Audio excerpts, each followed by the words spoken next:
بسم اللہ الرحمن الرحیم۔ السلام علیکم۔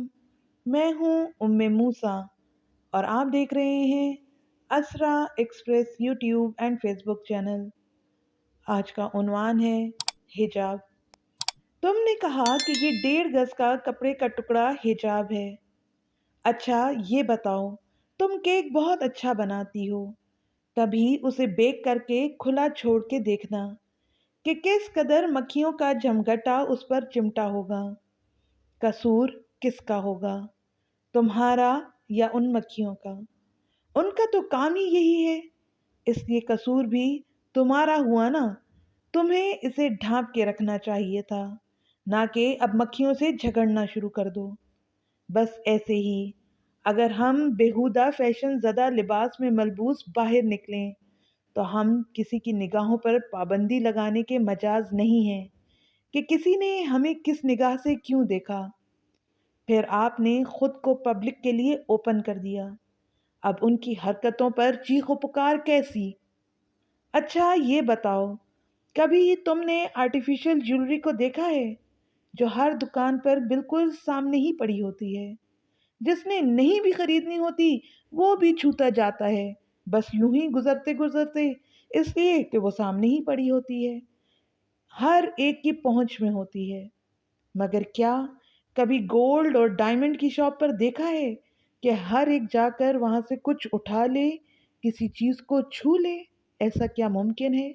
نہیں، بلکہ وہاں صرف وہ جاتا ہے جو اس کا حقیقی حقدار اور لینے والا ہوتا ہے۔ کیا تم نے دیکھا ہے گولڈ اور ڈائمنڈ جس کپڑے میں رکھا جاتا ہے وہ غلاف کیسا ہوتا ہے، کس قدر نرم اور ملائم؟ اچھا یہ بتاؤ، تم اپنی قیمتی چیزوں کو کہاں رکھتی ہو؟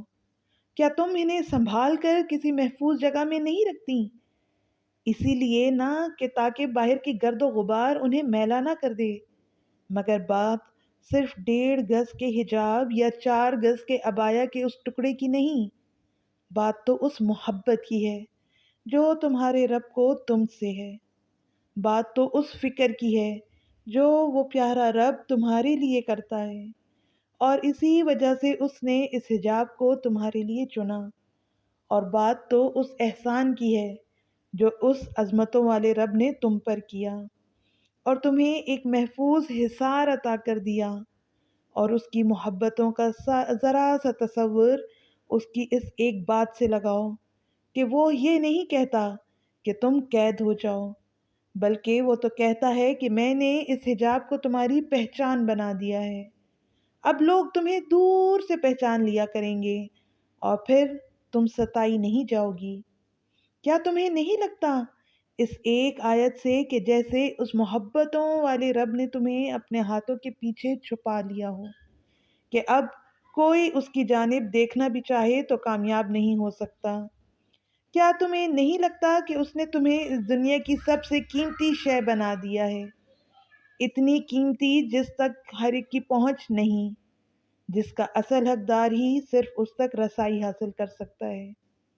سوچو، اس نے تو تمہیں کسی بھی ہیرے سے زیادہ قیمتی بنا دیا ہے جسے غلافوں میں محفوظ رکھا جاتا ہے۔ تو کیا یہ اس ہیرے کے ساتھ ظلم ہوتا ہے کہ اس کی حفاظت کی جائے؟ اگر کہیں اس ہیرے کو کھلا پھینک دیا جائے تو تمہارے خیال میں وہ کتنے دن وہ اپنی اصلی حالت پر رہ پائے گا؟ آپ کو ہماری یہ ویڈیو کیسی لگی؟ کمنٹ کر کے ضرور بتائیں۔ اگر آپ ایسی ہی اسلامک اور موٹیویشنل ویڈیوز دیکھنا چاہتے ہیں تو ہمارے چینل کو سبسکرائب کر دیں اور ساتھ ہی گھنٹی کے نشان کو دبا دیں تاکہ آئندہ آنے والی ویڈیوز آپ تک پہنچ سکیں۔ شکریہ۔